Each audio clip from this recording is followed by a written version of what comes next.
Good afternoon. Great pleasure, great honor for us to have the Minister of Economic Affairs and Energy of Germany, plus Vice Chancellor, Sigmar Gabriel here. We feel definitely privileged because he put us into his very tight and dense schedule. And we're very much looking forward to listen what he's going to present to us. Probably should make a few remarks in terms of introducing Minister Gabriel. He is by formation a high school teacher, gymnasium teacher. That means he studied German, political science, and sociology. But he is first and foremost a political animal. Actually, he started at the young age of 16, 15, to contribute to young people being interested in policy making, politics. And he continued. He's been parliamentarian on local level, which is in his case Goslar. He's been a parliamentarian in Hanover. He's also been a parliamentarian in the early 2000s in Berlin. But he's always been very practical. So he's been Minister-President, Prime Minister of Lower Saxony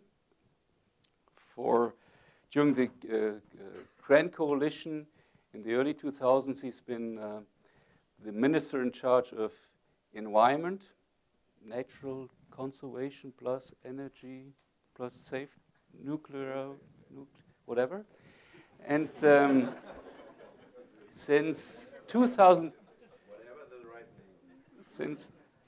2013 in charge of economic affairs and energy. He's head of the Social Democratic Party. Now I can brag. I'm 1 year longer in that party than he is.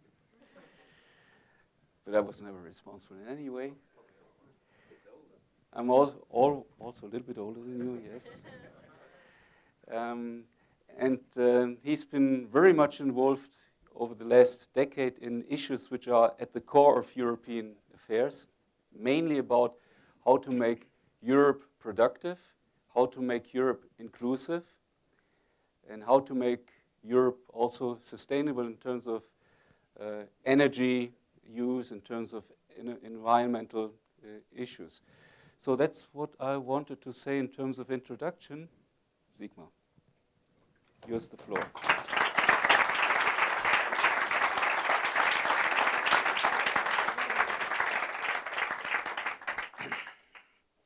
Thanks a lot to Hans Helmut, who invited me to come to Harvard, and thanks a lot to everybody who spends a little time with us.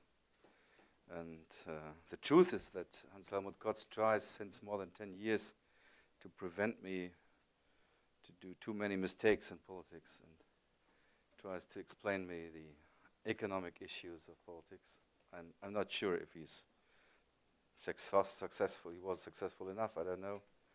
But we are still friends, so maybe it was not everything wrong what I did in the past. So thanks a lot, and this is my first visit to the United States as Germany's economic affairs minister, and I've been inspired by everything I've seen yesterday and today. Yesterday I was in Spartanburg, where I toured the BMW car plant in future, and I'm truly fascinated by this.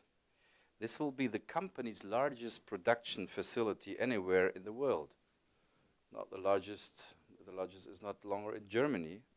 The largest one will be in the United States. This German luxury auto manufacturer has just invested $1 billion in the factory. The United States is a country which is rediscovering industry and reindustrialization.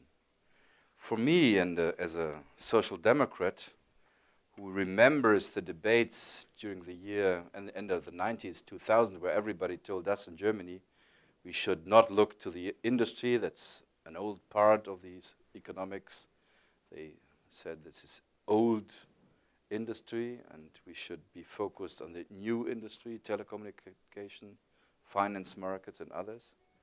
And we were blamed that the German politics, especially the Social Democrats, didn't want to follow this way. It's interesting that now the US and also Britain and France and others have a discussion about reindustrialization.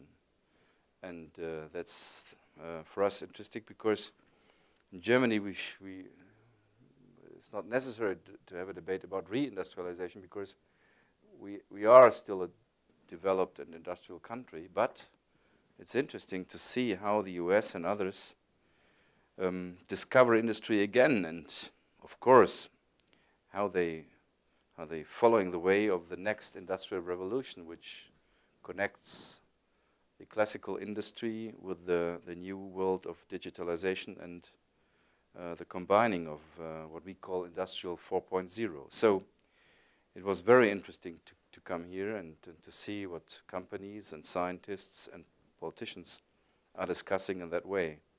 And today I'm at Harvard, the mecca for so many young academics from all around the world, a place which not only offers excellent education, but also open debate, bold arguments, an international approach, and a free spirit, which is always the wellspring of creativity. Far too little of this America, with all its innovative and intellectual facets, is to be seen in Europe at the moment. In politics, there are always reasons to criticize. Criticism is a material which can be made into progress and innovation. But we shouldn't talk about each other like we do it in these days in stereotypes and caricatures. So I'm glad to be here, and I thank you for the opportunity to reflect during the next hour with you about the things which we have in common and which can bring us even closer, together in future. This brings us to the question of current European-American, current German-American relations. Looking at my own country, I can see, ich brauche das nicht, schmeiße ich nur um. So I can speak in German, yeah? I can see an increasing nervousness. Even though both our countries have an eagle on their coat of arms, people currently are focused on a different bird, a chicken. And not just any old chicken, but the Chlorhuhn chicken. Perhaps I should translate it for you. The Chlorhuhn is a chicken that has been disinfected in a bath of chlorine, as American food companies do it. This chicken, free of bacteria, thanks to the chlorine, has made it into the top 10 of German America cliches. It now makes appearance in our late-night comedy shows, which are having a great time mocking TTP, the Transatlantic free trade zone, the Transatlantic Trade Agreement. The Chlorhuhn chicken symbolizes the fears triggered by this free trade agreement. Fears that foreign products will push our local goods and that health standards will drop. Now there is a problem with these fears. Of course, it's always true what the writer Joseph Heller said, that just because you're paranoid doesn't mean they're not after you. Even chronic pessimists can be right to be afraid. But it's pretty obvious that something is wrong here. The same people who are afraid in Germany of the chicken from America are happy to send their kids to the pool where they can spend the whole day swimming in chlorine. So a bit more reason, a bit more calmness would benefit the talks on a free trade agreement between the world's two largest trading powers, the US and Europe. If we had a bit more self-confidence, we could decide to use this new free trade agreement to set new standards for a good free trade agreement which cuts red tape for business and respects special nations' features.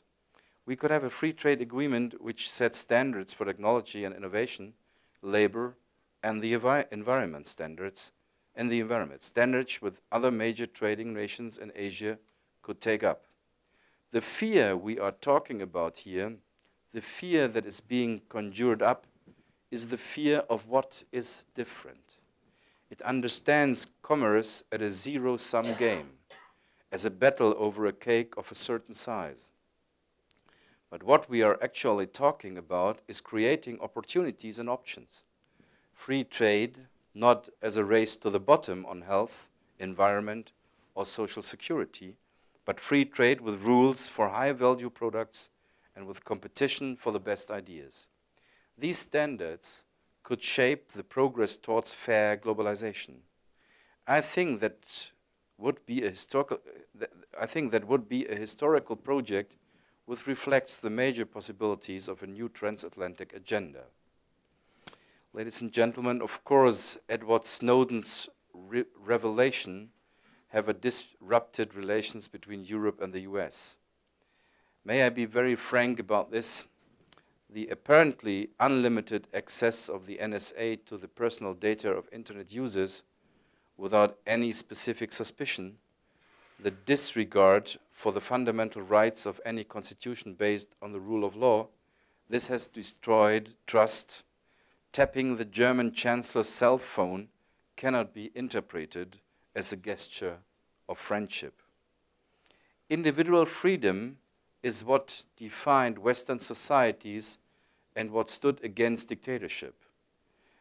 Back then, during the Cold War, it was the great difference to the communist bloc where the individual had no privacy rights. Now we see how the relationship between the state and the individual in Western societies could be reversed. That not the state has to justify its actions to restrict personal freedom. On the contrary, the individual who insists on privacy becomes a suspect. It is an irritating fact for the people in Europe and especially in Germany that, in particular, the United States of America, the herald of freedom, is driving this development. I had a public debate last week with Google CEO Eric Schmidt, and we talked about this issue.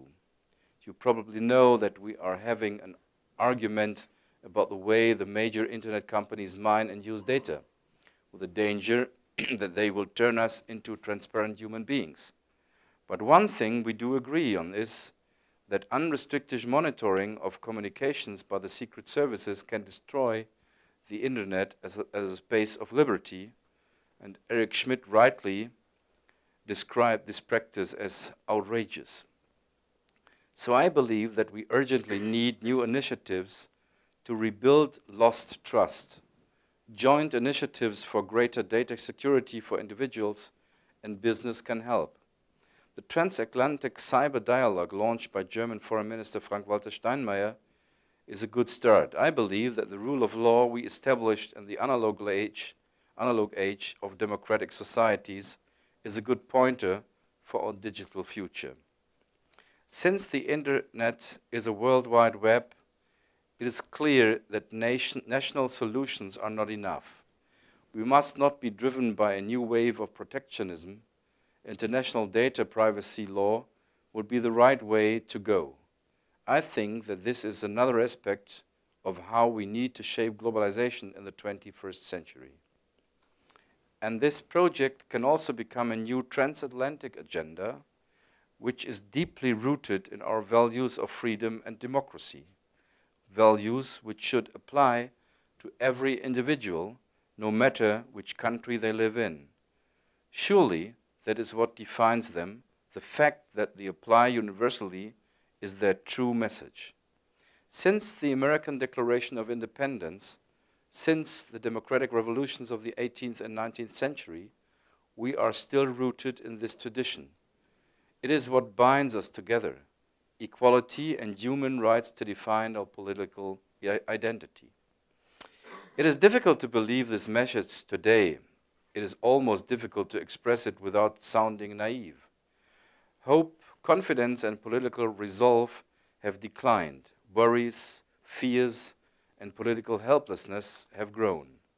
Today we see that the hopes for cooperation and partnership with Russia have been replaced by the conflict in the Ukraine, that the efforts to bring about peace in the Middle East have been dashed by the conflict in Gaza, that all the initiatives to build things up in Africa are powerless in the face of the Ebola outbreak in West Africa, and this risks to the stability of entire countries.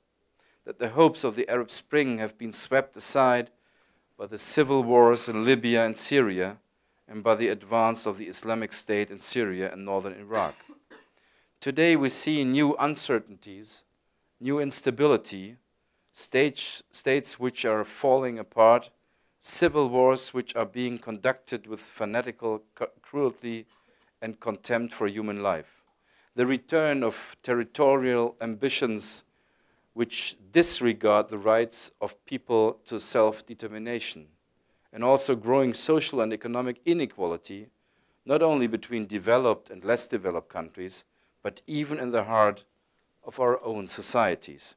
Economic inequality, which undermines the promise of equal opportunities and of social improvement, as Janet Yellen, chair of the Federal Reserve Bank, recently said, economic imbalances which are even threatening the historic project of Europe's unification. In this difficult situation, I would like to remind us of an understanding which became accepted in the decades after the Second World War. Security and stability can never be permanently achieved by military means. Anyone who wants a lasting, stable political and social situation needs to take a comprehensive approach and foster economic prosperity. Soft power, a concept defined by Harvard political scientist Joseph Nye, is more attractive and more effective. We need to ensure that there is the greatest possible amount of equality and fairness.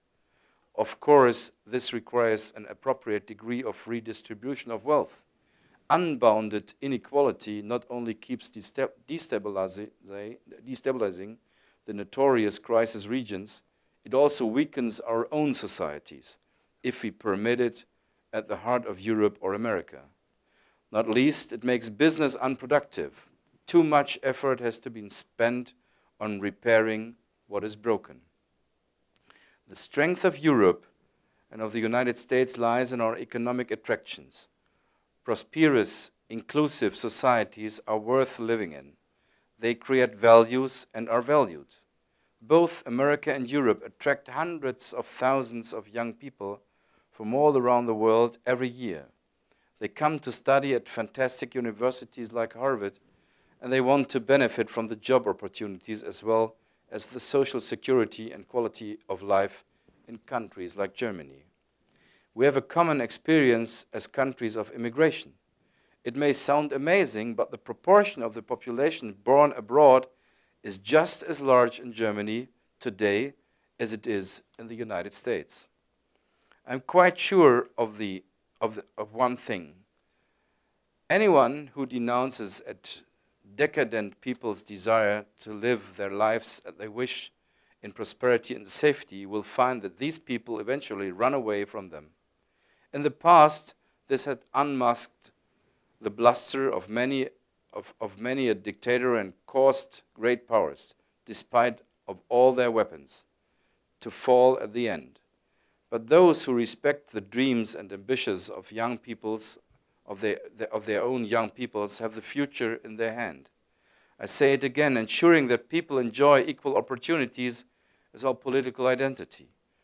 In his State of the Union address at the beginning of the year, President Obama said, "Opportunity is who we are." What a great sentence. Ladies and gentlemen, as the minister responsible for the economy, I'm always thinking about how we can place our prosperity on a broader and more sustainable basis, and how more people can share it. Germany was criticized at the IMF's latest annual meeting in Washington. We were accused of doing too little to steer our financial strength into higher investment, and of doing too little to make our own economy into the engine driving higher economic growth in Europe. With its export-oriented growth model and with its high current account surpluses, Germany is said to be the cause of economic imbalances in the Eurozone. My response to this is that we should not think in false alternatives. The fact that Germany is a strong exporter does not automatically mean weaker European growth. This is an equation that doesn't work out. Firstly, Germany earns added value in global trade that also benefits our European neighbors. After all, German industrial products have a lot of input from European suppliers. Our value chains are highly integrated. Secondly, weaker Germans' exports would not alter the fact, for example, that France and Italy need to boost their productivity if they are to succeed on the world's markets. Yes, it is true that Germany can and must boost its domestic demand. This fall, we ourselves are feeling how international uncertainties are hitting our growth. We are having to reduce our expectations for this year from 1.8 to 1.2%. At the same time, domestic demand is currently our anchor of stability. I think that, against this background, we are right to introduce the minimum wage from next year to increasing purchasing power. I also believe that unions and management, we call them social partners, should use the scope created by productivity gains to agree wage rises above inflation.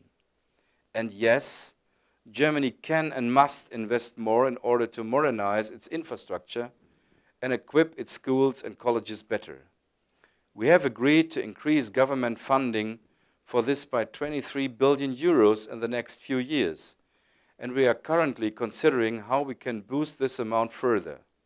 However, when I think about paying for the investment we need, I'm also thinking of private sector funding, creating the preconditions so that this capital, in partnership with the public sector, can find profitable investment options will benefit everyone. Germany has a high saving ratio. The private monetary assets alone amount to more than 5 trillion euros. If we could just steer a small part of this, say 1%, for example, or 50 billion, into useful infrastructure projects, there would be a clear rise in our investment rate. So the critics who say that Germany can do more are right.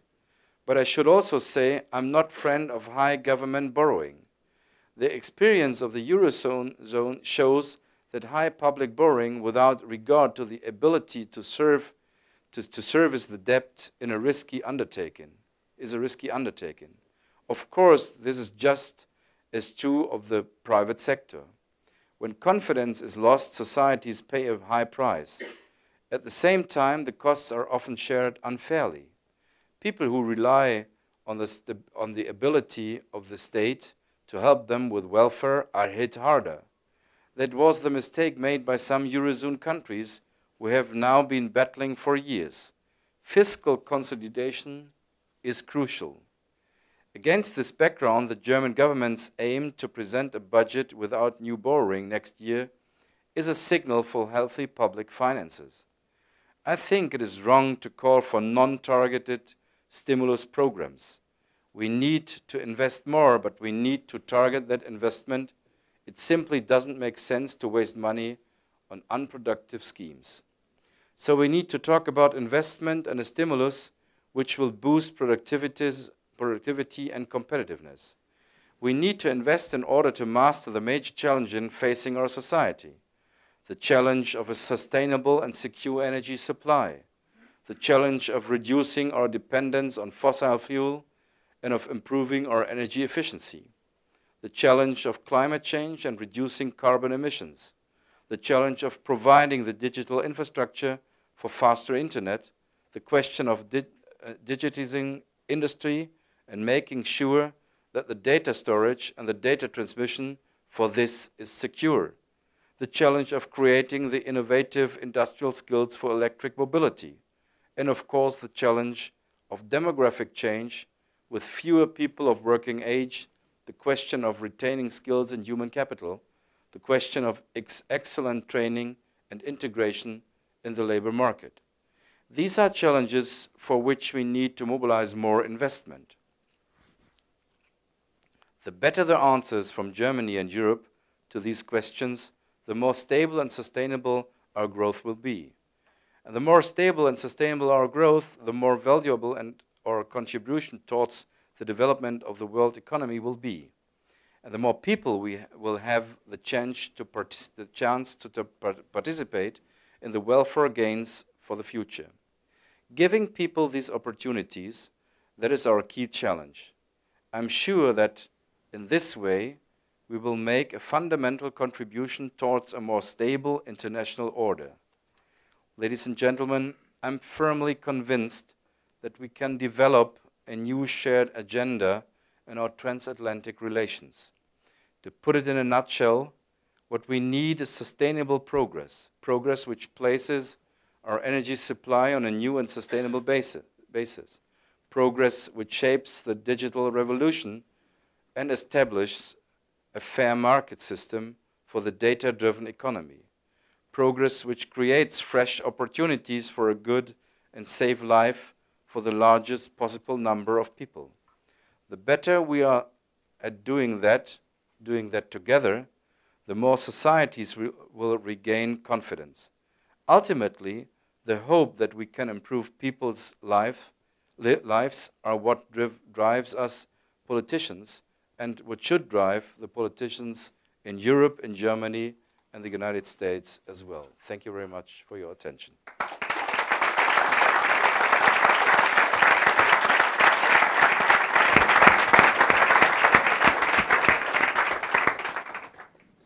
Thank you very much, Minister. You started off with talking about the growth potential which arises out of free trade cross-Atlantic, cross-Pacific. You alluded to issues concerning data safety, privacy, and you put at the core of your talk how to create a society which produces opportunities, which is productive, which is a livable society. That was a very good, great talk. So what we would now like to do, and the Minister is prepared to engage with you to do some interactive discussion. Ground rules are, or rules of the game. You present yourself briefly, and we have a high preference for crisp questions. We do not like the other ones too much. So, who would like to start with breaking the ice? Okay, let's go to the coffee. Yes, please. Hi, I'm Klaas. I'll just do it like this. I'm a student at the college at the moment.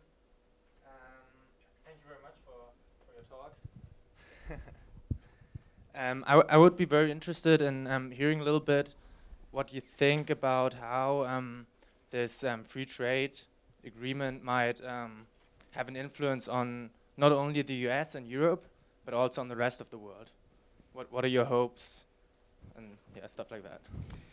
I think in reality it's not only a free trade agreement which is necessary or good for the economic development of Europe and of the US. I think it's more a geostrategic issue.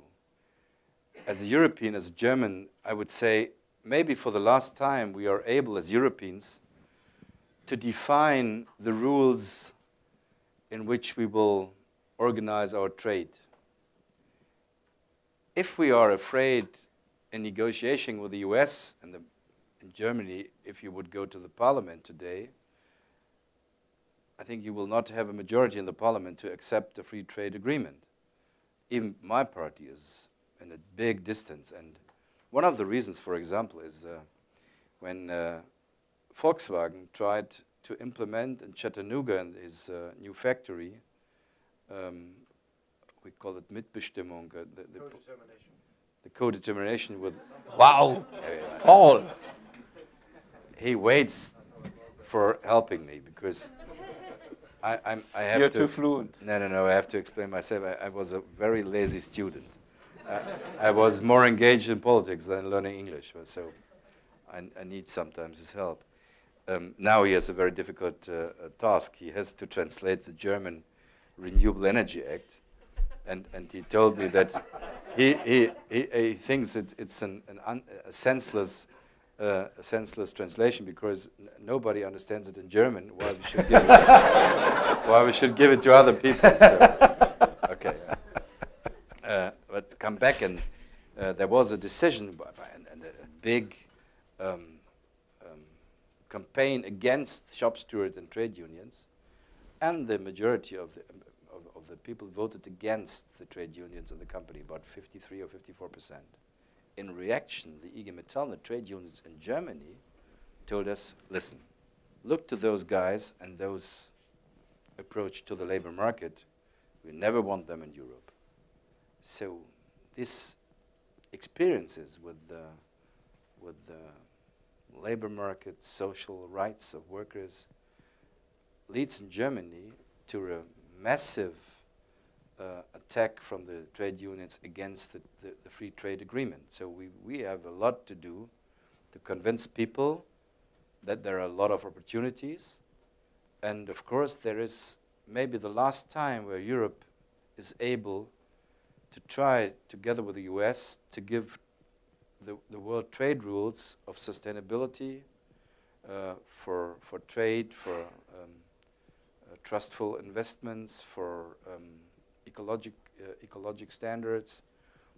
If it's a failure, then the next free trade agreement will be with China, and I'm absolutely sure that the rules they would accept in the future will be weaker than the rules we can organize if Europe and US will do it together. That's my personal position, but I have a minor position in my own party. Even I'm head of the party. But that's the tradition of social democrats since 151 years. So we are optimists, also since 151 years. But there's one thing which is very difficult to explain, and even the conservative government had a different position to the position of the US. Why two regions like the United States of America and Europe, who have where the rule of law is defined by constitution and by laws, why do they need a special investor-state relationship agreement? Why do they need a special way for companies which are not willing to go through the national jurisdiction, then to go to special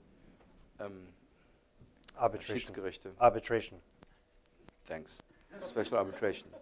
Well, I'll show you one example. In Germany, we decided in a very special way to phase out nuclear. We have 4 companies, 3 are Germans, 1 is a Swedish company. The 3 German companies, they went through the German courts and say, the way the government did it was not okay, so we would like to get money for the failing of our investments. And the courts say, no, we think that the phase-out nuclear is in line with the constitution, and we are relatively sure that they will lose in front of the highest court, the constitutional court. The Swedish one decided to go to the Energy Charta, where is a special, what's the name? Special chapter? Arbitration. Arbitration, I should remember. And maybe they will win. And then 3 German companies would say, we will get nothing, and the Swedish one will get 4 billion euros. So please explain to the German public why it's a good idea to have such arbitration. And this is the main debate in Germany. Our colleagues from the US told us, yeah, they understand it, but how we will explain China that we do not need it between Europe and the US, but we will use it against China. That's the difficulty. This is the main debate today in Germany, but I think it would be a great mistake not to use this opportunity for giving the worldwide trade and globalization new rules. Sorry. So we've flown in somebody from Göttingen, Sascha Münch. Yes, thank you. Sascha Münch, John F. Kennedy memorial fellow here at the moment, and sociology professor in Göttingen, actually. It's not working. I was a student in Göttingen. So? I was a student in Göttingen.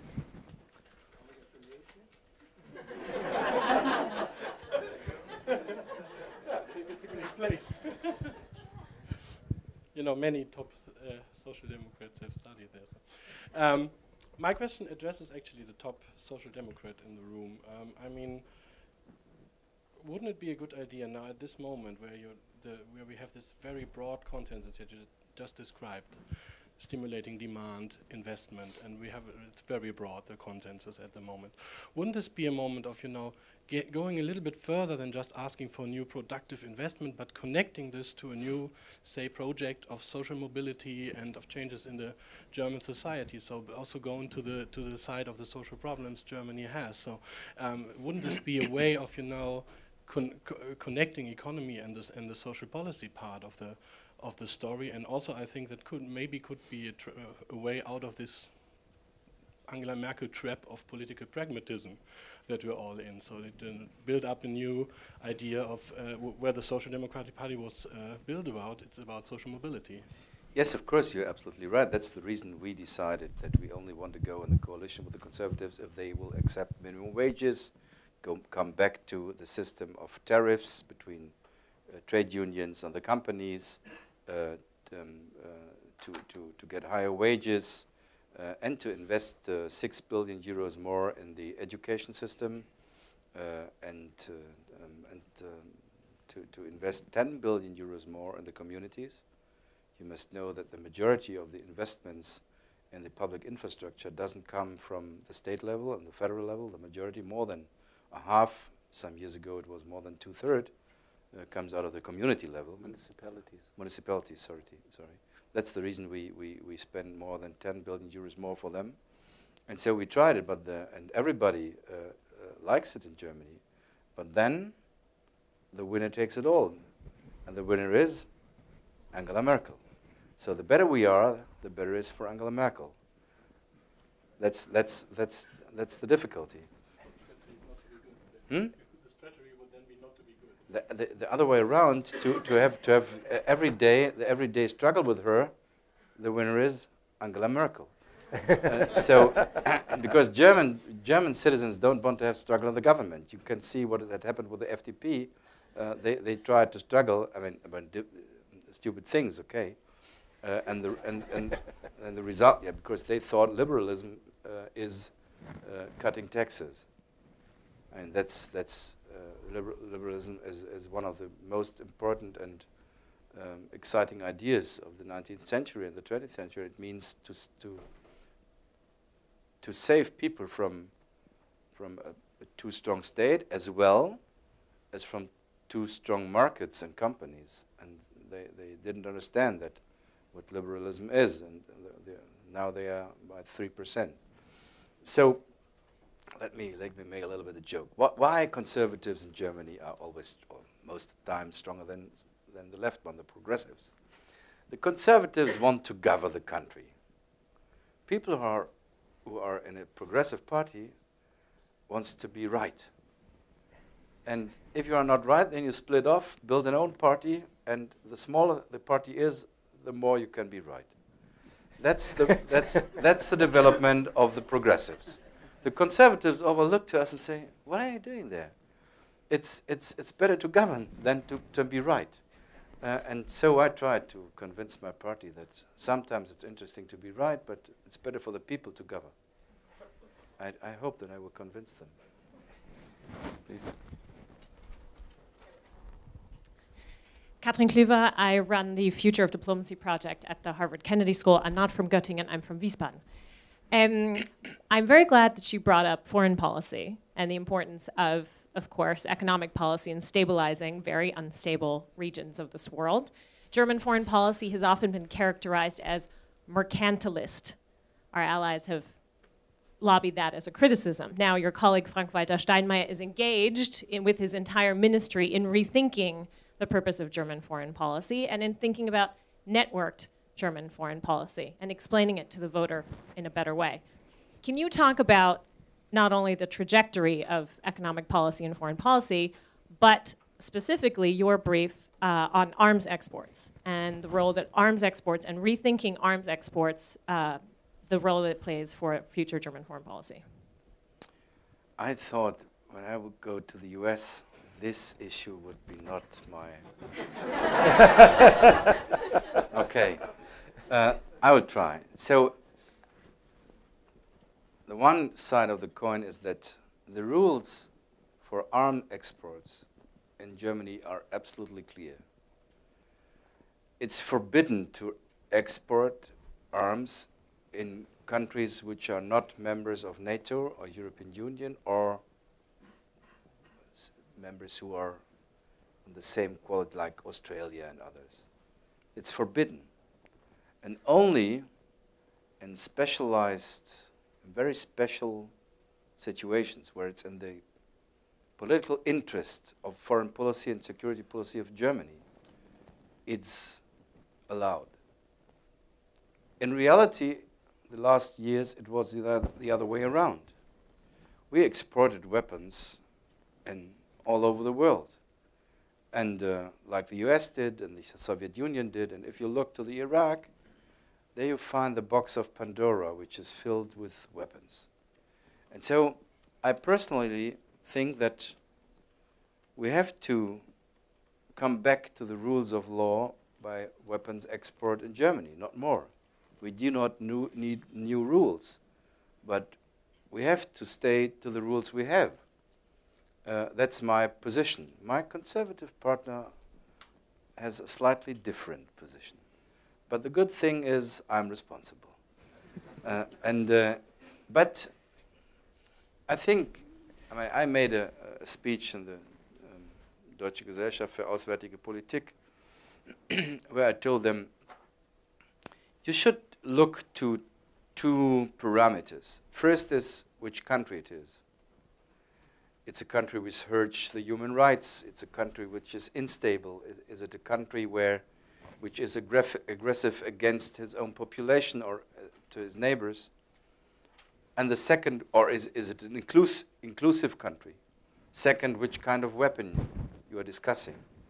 It's if you are exporting long-living weapons to an unstable country, maybe some years later, your own soldiers will stand in the front of your weapons.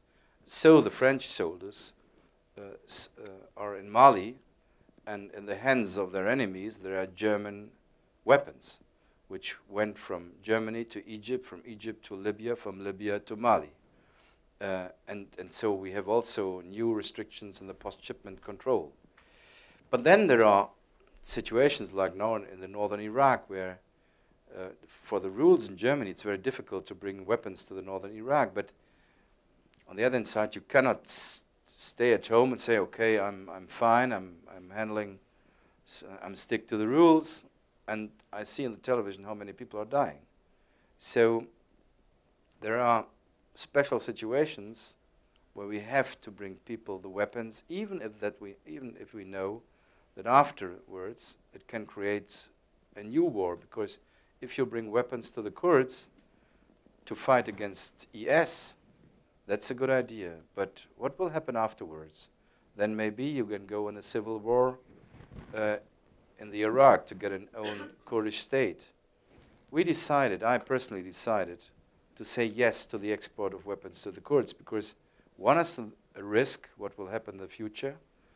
The other thing is very certain. You know that they will kill, the IS will kill everybody in the region who is not a Muslim or will not accept their rules. So it's sometimes very, very difficult. But generally, I think Germany has the right rules for the exportation of arms, but we have to stay to the rules, not to help the industry by exporting arms in regions where it's better is not to export. Weapons export cannot be an instrument for industrial policy. That's not a good idea. Peter von Marken. Hi, my name is Peter. I'm a graduate student here at the law school, originally from Belgium. Europe has, for a long time, suffered from a democratic deficit. And I think that the Euro crisis has dramatically aggravated that situation. So Brussels and behind the scenes, of course, Germany is increasingly dictating economic policy for other European countries, and that has of course been the case in the bailout countries, but it seems that this is becoming a permanent feature of the European architecture. So I'm wondering how the necessary economic reforms for most European countries can be reconciled with Europe's commitment to democracy and your commitment to democracy. You can say it's a German dictatorship. I will explain it the other way around. I mean, the first thing is that the European project was for decades an elite project. The European Common Market was a project of the elites. It works as long as people get a better living standard. But when we decided to come to a common currency, the Eurozone, we were not able to have rules for everybody inside the Eurozone. The situation was that France and Britain and some others had to decide if they would accept the German reunification. And at this time, it was not sure that the British government, Mrs. Thatcher, from the Conservatives, and the French president, Mr. Mitterrand, from the socialist side, would accept the reunification of Germany. Helmut Kohl convinced them. He said, the German Chancellor, we will, as German, accept a common currency because this would create opportunities for the rest of Europe, because the strong German mark would not get this strongness in the future, and we have a common currency. But François Mitterrand and Thatcher and others said, we will not have in the same time a political union. Kohl said, a currency union will not work without a political union, without common economic rules. But he thought this will come some years later. Let's go in the currency union. Some years later, they will accept the political union. And that does not happen. Everybody makes his own tax rules, everybody his own budget rules, his own expenditure, his own politics. At the end of the day, it's not a question of dictatorship of Germany, but the failure is not to have common rules in the Eurozone.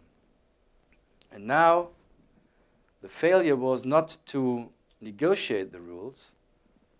Maybe it was impossible because we were in the middle of a financial crisis. First the financial crisis and then the crisis of the Eurozone. And in this time, it was difficult to negotiate anything. And there was the call, Germany should get more, they call it Eurobonds. Yeah, you can call it, but it's forbidden by German law.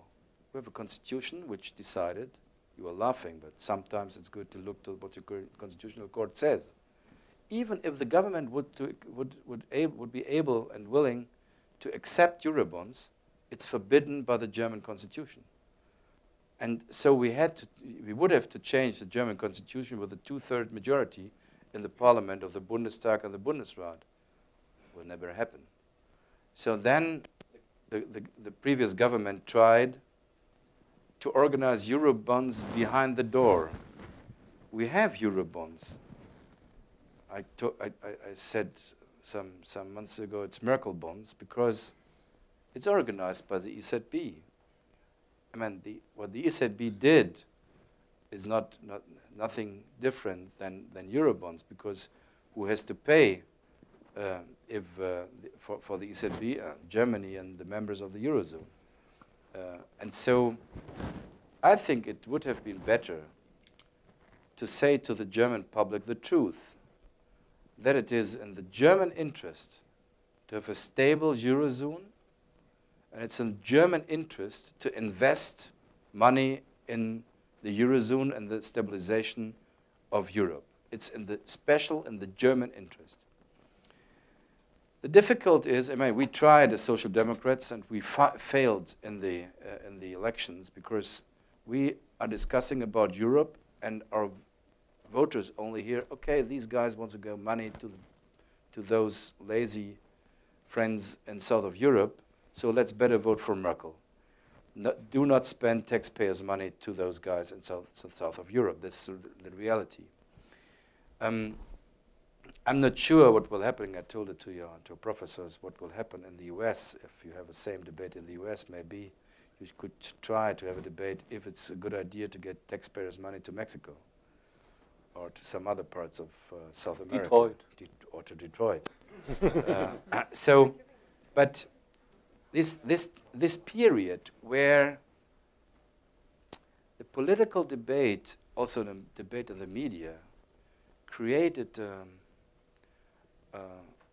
sound where Germany always has to put the burden.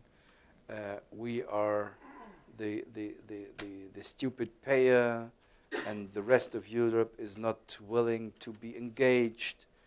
This created this discourse that Germany wants to rule and to dictate the way of living in the rest of Europe. That's today, if you want to put it in a nutshell, the debate is, do we want to have a European Germany or a German Europe? My position is the only way is a European Germany, not a German Europe. That's the one side of the coin. The other side is we saw that many countries of the European Union they did not use the opportunity of the Eurozone, of a common currency. They made no reforms. They have a catastrophe in their own bureaucracy, difficult tax laws, and intransparent administration. Italian companies do a lot of investments, but not in Italy, because of the administration, the tax system, the corruption, and other more. So that's the other side of the coin. It's not only a mistake in German policies in the last 5 years. It's also mistakes in policy in Europe, other countries in the last 20 years or 15 years. And now we are in the bad situation that we have to speed up the reforms, but the negative impacts of the reforms will bring the people on the street in an aggressive position against Europe and against Germany.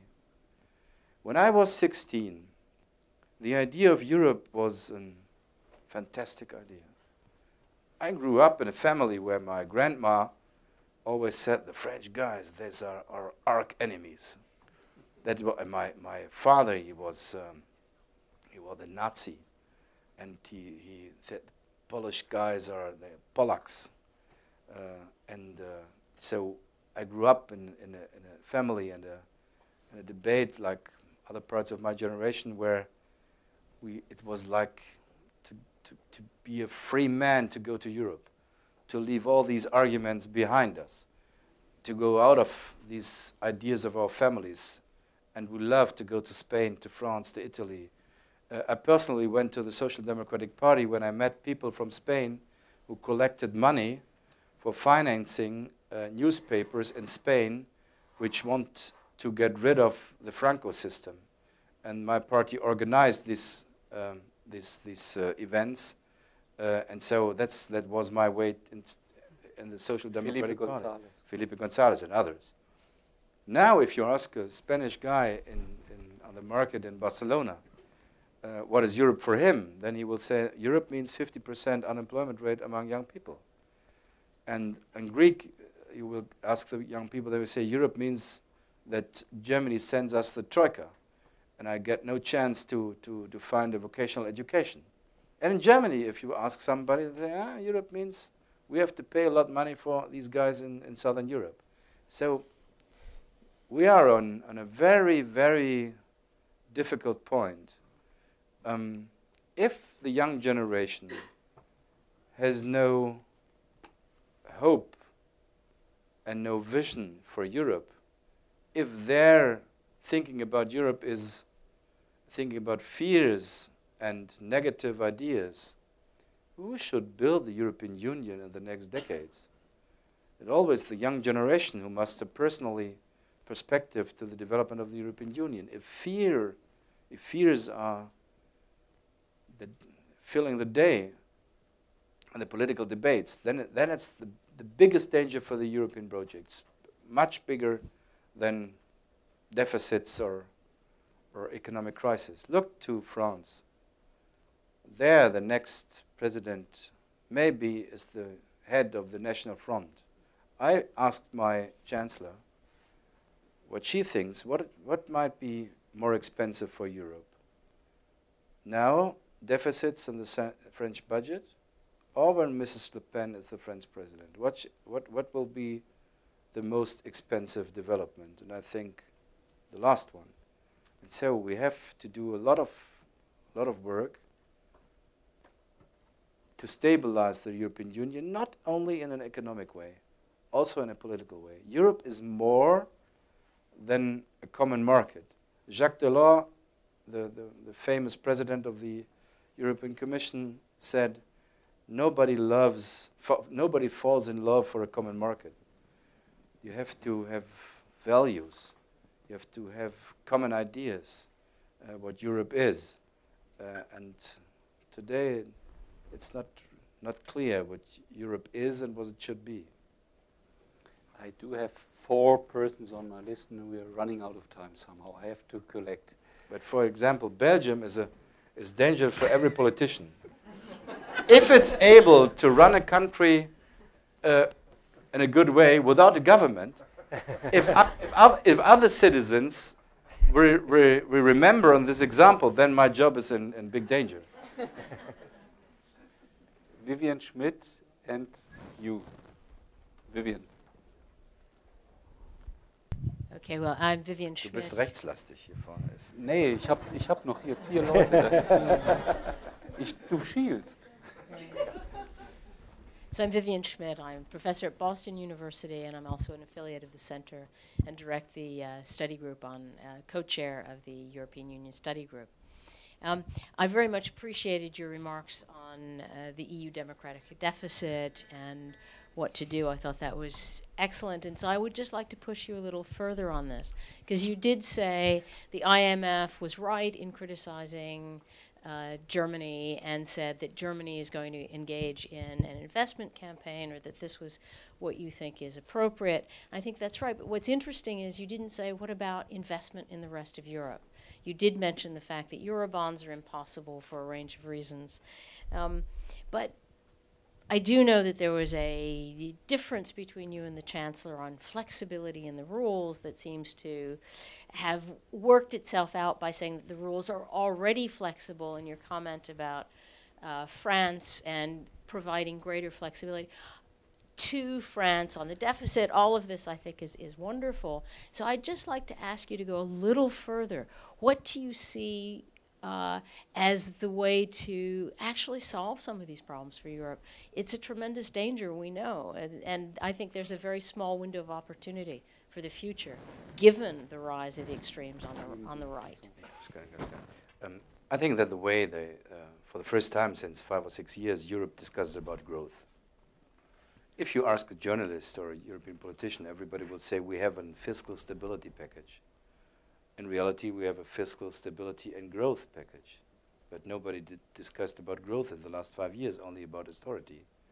And for the first time, the president of the European Commission, the new one, Jean-Claude Juncker, said he wants to have an investment package of 300 billion euros. That's the good news. The bad news is it's not very clear how to finance it. I mean, Europe's spending more than 40% of the budget of the European Union are subsidies for the agriculture sector, and only 10%, I think, it's about for research and development. And that's for the continent who wants to be the most competitive continent in the world. I mean, that's stupid. Second, there are lots of funds at the end of the year. The money went not to the countries for different reasons. And then the money gets back to the national budgets. So I said, let's collect the money at the end of the year and invest it in Europe. And the third is, you have to decide in which parts of the societies we have to invest. I explained it to your colleagues in the first round in the morning. We started by building a highway in Portugal when they came into the Union. And then we built the second one close to the first one. And it's not a good idea to build the third one close to the second one. And no cars on it. So what kind of investment we need? I think we need an investment in the broadband infrastructure. That's the precondition to be competitive in the digitalized global economy. Second, we have to invest in the energy efficiency. And third, we have to invest in research development in our high schools and the universities and schools. That's the three pillars of the recovery of Europe. But it's not clear of a country like Italy or like Greece would be able today to use the money in an appropriate way. That's also reality. We should not be too afraid to discuss the reality in these countries. I mean, look to Greece. At the beginning of the Greece crisis, I said maybe it's not a good idea to ask the IMF. It's maybe more something for the World Bank. I mean, do you know how the new Greek government tries to get taxes from the owners of properties? There is no cataster. Land register. No, land register. So they send it to those who have a connection to the electricity grid. The first thing they did to cut off the electricity grid and to buy a compressor to produce the now they are using Google Maps and look who has a swimming pool, because then there must be a property, and that's not a joke. So to have money and to have ideas means not that you have a structure, political structure, who can absorb the money and to invest it in the proper way. So we lost a lot of time in Europe because we were not willing or not able to look to the real difficulties in the structure of some of our countries. And now we have governments like Mr. Renzi in Italy who wants to change a lot of this.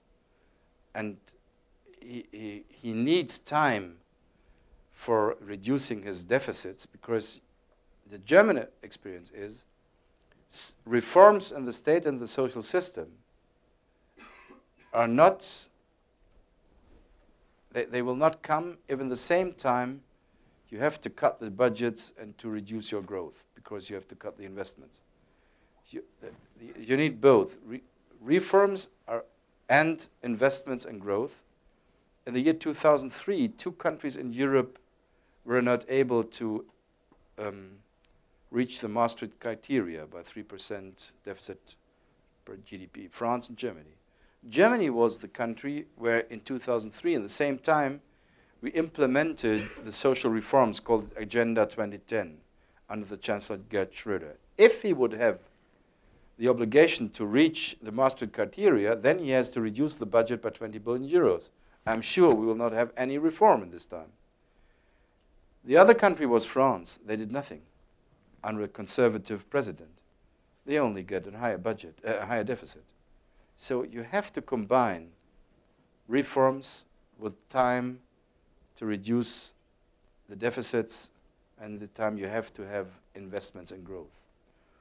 But that's for the first time in 5 or 6 years, now we have a debate about that. 5 years, the last 5 years was impossible to discuss.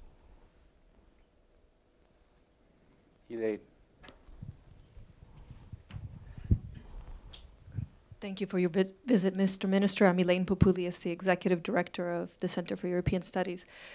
Last week, the Center hosted the visit of the Albanian Prime Minister. And during that... Edi Rama. Edi Rama. He's a friend of mine. During that visit, a football match between the national teams of Albania and Serbia demonstrated to us just how the fragilities and tensions in that region are still very real and affect not only the people of that region, but in the small clashes of violence that we saw in other European cities between fans, we see can affect the rest of Europe. Given these tensions and the low level of development, as well as the stagnating European enlargement process, should we worry about the Balkans? And how does Germany see its role in the Western Balkans? This is an example that peace in Europe is not for sure. When I say to well, other way around, the European Union was founded after the Second World War because there were very courageous people who said, whatever happened in the past, to prevent peace and to prevent war and to get peace in this future means we have to come to a common European Union. It was born out of the catastrophe of the Second World War, and they were very courageous that they were willing to invite Germany to come to the table because we were the country from where other people were killed and murdered and brought to Auschwitz. It's sometimes necessary to tell this story today when German politicians and citizens do not recognize what other countries did some decades for us. It needs much more courageous and power for those in 1948 and at the beginning of the 50s to invite Germany than now to invest in the European development for German politicians. It's not easy to explain to our citizens, but they had to explain much more to their citizens at this time. So Europe was a project for peace and social and economic welfare. And when I asked my daughter, she's 26, and in the afternoon she will come to New York and we will have a private visit on the weekend, and I tell her, listen, we need the European Union because we do not want to make war with France again. She looks to me and says, I do not want to make war with France. I only want to meet my boyfriend in Paris. So for her, it's normal. It's normal that young people went to Paris, to Madrid, and to Rome, and there's one currency, there's no border control, that's normal. For them, war is something which is far away. But in the history of the European Union, peace is Ausnahme. Exception. It's the exception. I'm part of the generation, of the first generation, which is born in peace and hopefully will die in peace. All generations before my father, grandfather, minimum one war, sometimes two or three. So it's not for sure to have peace. You have to do something for it. And if you look to the Balkans, you'll see where the European Union is not exist, which part, those parts which are not part of the Union, peace is not for sure. I mean, this is a horrible situation what it happened during the football game or the soccer game. But if you look some years back, it was much more horrible. So I'm not pessimistic. And if you see what Edi Rama did in his country, it's amazing. And of course, what we would do as Germans is to invite all those parts of the Balkans who are not, or who are willing to come to the Union, but who are not in a situation where it's possible, to discuss with them and to help them to reach the standards of the Union. This year we have the 100th, it's 100 years after the beginning of the First World War, and the government decided at the 1st of August to invite all these countries from the Western Balkans, which are not part of the Union, to come to Berlin and to have a discussion what we can do together to strengthen our ties and to bring them on the track to a more democratic and democratic development. So I think what has happened on the Balkans shows us how necessary the European Union is still today. It's not for sure that the citizens in Europe can live in peace. Vielen Dank. Versuchen Sie es einfach. Versuchen Sie es einfach. Actually, I'm disappointing many people except for her. Go ahead. Oh, I can go ahead. Great. So, and even without a mic, I think you can hear me. Oh, with the mic. Insist on the mic. My name is Iris Braun. I'm a current McCloy Fellow at the Harvard Kennedy School.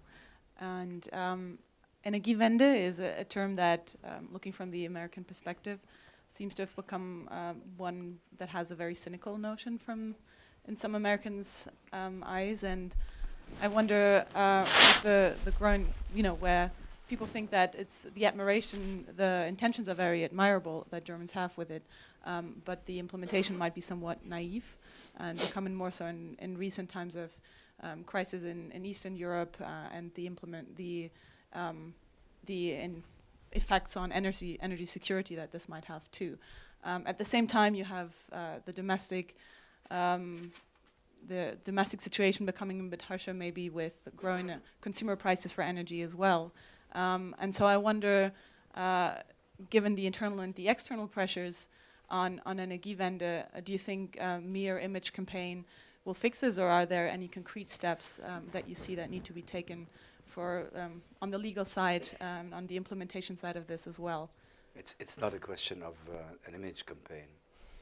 We started the energy change at the beginning of the year 2000 with the first social democratic and green government, and there are different aims. First was to phase out nuclear. Second was to reduce carbon dioxide. Third one, to create a new sector of industry. And the fourth one was to save energy. And the fifth one, to show other countries that it's possible to have an industrial country which is able to go to renewable energies. These 5 targets we had. And now you can look that we reached some of them, not everyone, not every target, but some of them. First, we had 30,000 employees in the nuclear industry. Now we have more than 300,000 in the renewables. 80% of the windmills which are produced in Germany are going to the export. So we created a new industry. I don't know from which part of Germany you come. I come from the northern part, Bavarian. Slightly different. I have windmills right around my No. I'm from the northern part. I saw through the last 30 years the deindustrialization of the northern part of Germany. Steel industry, shipyards, and others. For the first time in 30 years, I can see on the coastline, on the North Sea and the East Sea, and the Baltic Sea, that we get new industries with new jobs. That's amazing to see what's happening there. So, in respect of creating jobs, the energy change is a big success. On the other hand side, we have risks. The main risk is that the policy in Germany, the public debate, the media and others, they thought that to build a lot of windmills and a lot of solar parks would be the success of the energy change. In reality, it's not the question how many windmills you implement in which time. The question is if you are able to solve the systematic questions. The systematic question, one of is how many grids you need. A systematic question is how you integrate the system in the European system. Today we are pressing electricity comes out of windmills in the north to the Polish colleagues. They have to close down their power plants and they are producing deficits, and they ask us if we think that this is fair cooperation in Europe. we have no grid to Bavaria. So we closed down the nuclear power plants. We're producing electricity in the north, more than we need there. And because there's no grid to the south, we have to ask old coal-fired power plants in Austria to bring the electricity to Bavaria. That's completely stupid, and some other issues. So what we have to do in this period is to give more systematic answers, to bring also the renewable energies more to the market. Today we have a system which is outside the market, and the market intensives does not come to the consumers and does not come to the producers. So these are all the responsibilities or the challenges we have we are faced with, and I'm absolutely sure that we will solve the difficulties, and it will be also in the question of a market system. At the end of the day, it will be a success. I'm not very pessimistic. It's a lot to do. The main thing is the competition with the US and other parts in the electric prices. And I thought maybe the German Energiewende and the renewables, they are making the difference to the price to the US. And then we invited the major companies from the electricity sector of all over Europe. And it was a very depressive evening because they told us, no, the reason is not shale gas and fracking, and is not Renewable Energy Act in Germany. The reason is that Europe has a lot of taxes and charges on energy, which you do not have in the US. These taxes and charges are part of the state budgets. So it's nearly impossible to reduce the taxes and charges which are responsible for the big difference between the electricity prices between the US and Europe. It's nearly impossible to reduce the taxes and charges, because if we would do that, then the state budgets will come in much bigger trouble than they are today. So what is the answer? When I met Eric Schmidt from Google, I told them, if Google and others would pay fair taxes in Europe, then we could reduce. He looked at it. He said, I will pay everything which is regulated by law in Europe. And he's right. That's one of the difficulties in Europe, that we have a tax competition among the European member states. And so Germany has much higher taxes than, for example, the Netherlands or Ireland. And so big companies can choose the country where they do not have to pay taxes. In Berlin, every baker shop has to pay higher tax rates than Google or Amazon has to do. I think that will be a debate in Germany also, because we need money for investments and growth. And then we have to reduce the costs of energy, because energy-intensive industries, they look to the US, to Russia, to China, to India, because they are in a heavy competition, international competition, and the energy prices for them in Europe are much too high, not only in Germany, but all over Europe. So whenever anybody runs into an interlocutor, into Sigmar, the minister, and asks him a question, he's flabbergasted because he's so knowledgeable. He can talk about energy change and all issues. Be careful. If you met a politician who can talk about everything. To a degree and a precision which is just fascinating. So I won't start wrapping up what you said, just saying it was great. Was not at all depressive, but was very constructive. So actually, we might re-invite you. Thanks for having been here, and